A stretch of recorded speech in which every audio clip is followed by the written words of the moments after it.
Há 5.000 anos, na atual Letônia, um homem da Idade da Pedra, aparentemente em seu auge, estava dando seus últimos suspiros. Ele tinha apenas entre 20 e 30 anos, não apresentava ferimentos visíveis claros, e não estava morrendo de fome ou desidratado. Ao mesmo tempo, uma mulher, também em aparente boa saúde e igualmente jovem, estava passando seus últimos momentos na Terra também, suportando a exata mesma agonia. No entanto, apesar de seus destinos serem idênticos, os dois não se conheciam de fato. Nem eram sequer vizinhos, pois ela estava a centenas de milhas ou quilômetros de distância na Suécia. Mas, em poucos dias, ambos estariam mortos, assim como inúmeros outros, todos abatidos por um invisível assassino que, milhares de anos depois, está sendo culpado como um possível responsável pelo colapso parcial da civilização humana nos últimos dias do Neolítico. E o suspeito de assassinato em questão é um que a humanidade conhece muito bem.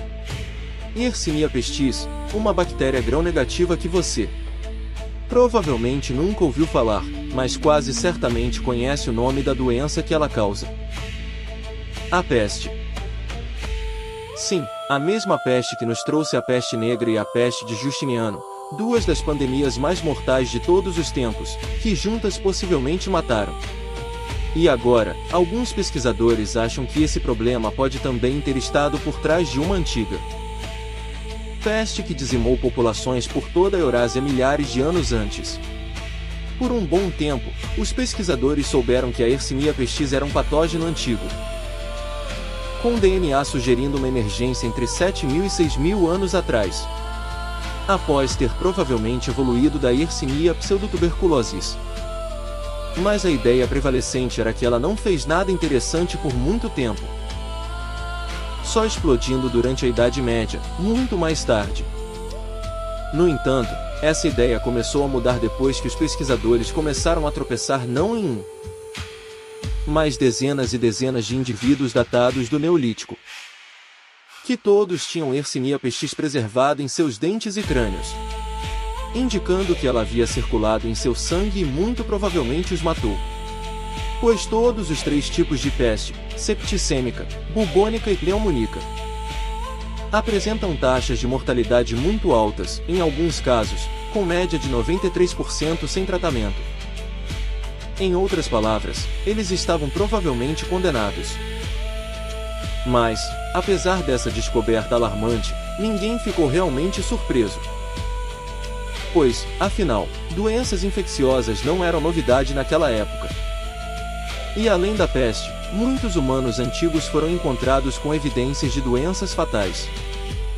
Assim, ninguém acreditou que esses espécimes representassem algo muito incomum ou sinistro, mas sim apenas uma parte do cotidiano da vida antiga. Até que, é claro, corpos da peste continuaram aparecendo repetidamente, e não apenas em um local, mas em grandes distâncias geográficas. E então, os pesquisadores começaram a encontrá-los entre famílias, e depois em valas comuns. E o que realmente começou a chamar a atenção foi o momento de todas essas mortes, pois elas ocorreram em um período relativamente curto e foram terrivelmente próximas a um evento bastante estranho e misterioso, o declínio neolítico. E algo mais que espero que chame a atenção é este anúncio. Então, eu dei uma dica sobre isso há cerca de um mês, mas acabamos de lançar nosso site e nossa primeira linha de produtos. So I teased this about a month ago, but we have just launched our website and our first merch. We've got the classic Time Traveler's Guide to Dinosaur Identification for when you decide it's... Então, se você decidir fazer um desvio para o Marrocos e fazer um safari há 95 milhões de anos, nós o cobrimos. De qualquer forma, não vou gastar muito tempo falando sobre isso, mas se você gosta de dinossauros, paleoarte, ou apenas posteres em geral, e quer apoiar o canal, por favor, vá conferir. Quero dizer, eu não sei sobre você, mas este pôster fica muito bom na minha parede. Então pode ficar na sua também. E eu também quero dizer, obrigado a vocês por todo o apoio ao longo dos anos. Vocês realmente tornaram isso possível, então obrigado. E agora, de volta ao vídeo. Este foi um período enigmático que ocorreu entre 3.450 e 3.000 a.C. e viu populações por toda a Eurásia caírem em até 50% em comparação com seus picos anteriores, essencialmente apagando quase 1000 anos de crescimento populacional que havia ocorrido após a expansão e o avanço da agricultura. Agora, ninguém sabia exatamente o que causou esse evento, mas ele parecia se alinhar com todos esses espécimes de peste que os pesquisadores estavam encontrando. E o que mais é que a humanidade estava agora em um ponto em que uma pandemia generalizada fazia sentido, pois grandes assentamentos, apelidados de mega-assentamentos, estavam se tornando cada vez mais comuns. E embora não fossem cidades tradicionais, muitas, como Medianetsk na Ucrânia, ainda continham milhares de edifícios, que sustentavam dezenas de milhares de pessoas, cerca de 50.000 para ser exato. E em tais assentamentos, onde muitas pessoas viviam próximas umas das outras, e as práticas de saneamento eram, não as melhores, patógenos como Yersinia pestis estavam fadados a prosperar. Sem mencionar que dentro dessas moradias, grandes estoques de grãos ainda adicionavam suporte indireto para uma antiga praga, pois teria traído grandes quantidades de roedores para essas áreas. Má notícia, vendo que essas criaturinhas e as pulgas que carregam são reservatórios para a bactéria. Em outras palavras, uma receita para o desastre. E, de fato, muitos desses grandes assentamentos também parecem ter colapsado por volta dessa época. E em certos casos continham moradias que não apenas foram abandonadas, mas queimadas até o chão. O que você tende a fazer quando quer ter certeza de que nada que esteja dentro sairá? Então, todos esses sinais indicavam que talvez algo horrível estivesse ocorrendo nas terras, o que era muito mais do que uma simples temporada de gripe, levando um grupo de pesquisadores a dar uma olhada melhor não apenas nos espécimes de peste já conhecidos, mas também em outros locais de sepultamento, em geral que ainda não haviam sido pesquisados. E os resultados foram bastante reveladores, pois descobriram que essa antiga praga era muito mais prevalente do que se pensava originalmente, pois entre os mais de 100 esqueletos analisados de várias regiões, eles descobriram que 17 deles haviam sido infectados pela peste e sucumbido a ela. E detalhes ainda mais sombrios foram desenterrados quando uma grande família foi encontrada enterrada junta em um único local. Continha 38 indivíduos intimamente relacionados e mostrava taxas de infecção ainda mais altas do que os 17%, pois 12 deles foram encontrados com a bactéria, ou seja, cerca de 32%. Aproximadamente, igual às estimativas mais baixas para a porcentagem da população morta por grandes pandemias como a peste negra. Além disso, essa família parecia ter sido super ferrada, pois havia sofrido da peste pneumônica, o tipo mais raro e mortal visto hoje, que consiste em uma infecção pulmonar grave e agressiva que, em certas situações, pode matar vítimas não tratadas em menos de 2 dias. E durante esse surto antigo, pode ter sido mais comum do que atualmente, e é também o único tipo de peste conhecido que pode transmitir de pessoa para pessoa, o que ocorre quando gotículas contendo bactérias são inaladas de um indivíduo infectado. Agora, o que não está claro é se essa pandemia consistiu principalmente desse tipo pneumônico, ou se foi uma mistura de todos os três, mas alguns pensam que todos estavam presentes, pois algumas das vítimas mais antigas da peste mostram sinais de ter sofrido de infecções septicêmica e bubônica.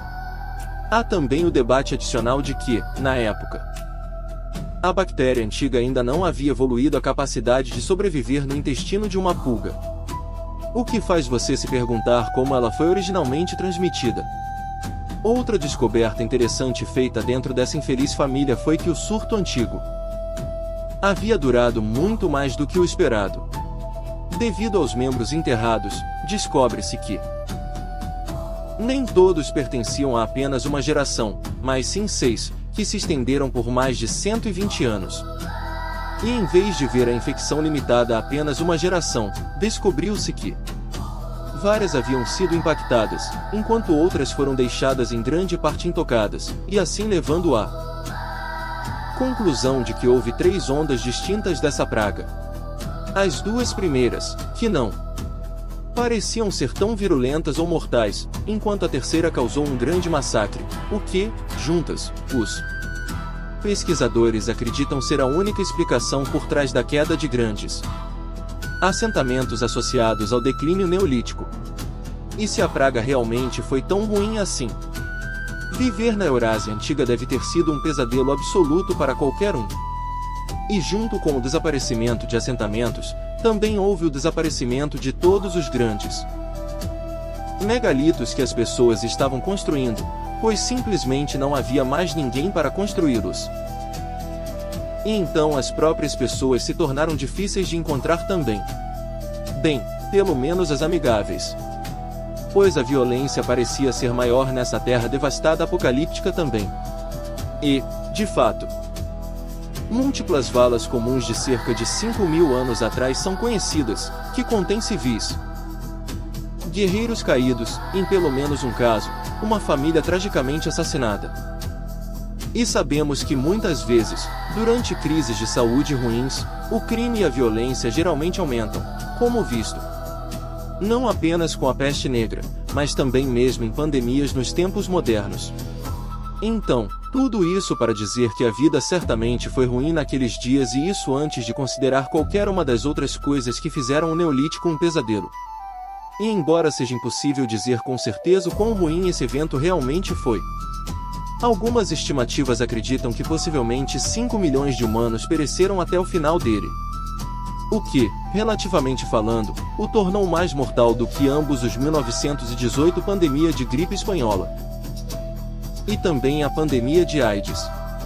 Havia, no entanto, um lado positivo em tudo isso. O evento ainda era de alguma forma menos infecciosa e fatal do que a por trás da peste negra. Então, viva por isso, eu acho. Mas, quando tudo acabou, o declínio neolítico levaria milhares de anos para os humanos se recuperarem, e em algumas áreas, os níveis populacionais não retornaram ao que eram por mais de 3.000 anos. Agora, devo dizer que, embora seja amplamente aceito que o Neolítico viu alguns declínios importantes na população humana, nem todos realmente acham que esta antiga praga foi a culpada. Para ser exato, outro grupo de pesquisadores que analisou mais de 100 ossos na Alemanha descobriu que a taxa de infecção era muito menor que 17%, sendo mais próxima de entre 1,5% e 5%. Isso é obviamente ainda muito alto, mas pinta um quadro menos sombrio, e com esses números, eles argumentam que a praga sozinha não poderia explicar totalmente a queda drástica vista durante o final do Neolítico. Mas é definitivamente possível que a gravidade do surto tenha variado amplamente em toda a Eurásia, onde certas áreas foram absolutamente devastadas enquanto outras menos. Adicionalmente, alguns acreditam que pode ter sido uma mistura de fatores variados que contribuíram para o geral declínio, praga incluída. E ao longo dos anos, outras ideias surgiram para explicar este misterioso evento. Uma das mais interessantes é que o medo universal e consumidor de tudo é o que está, na verdade, a culpa.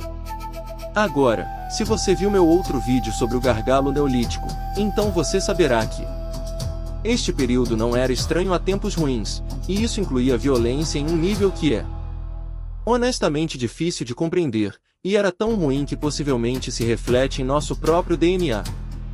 E a hipótese do medo afirma que essa guerra era tão brutal que as pessoas essencialmente se tornaram escravas do medo e da angústia da guerra, compelindo-as a se congregarem nesses mega-assentamentos mais seguros, levando à superlotação, que então diminuiu as taxas de fertilidade enquanto também aumentava as taxas de mortalidade, e resultando finalmente em um colapso populacional.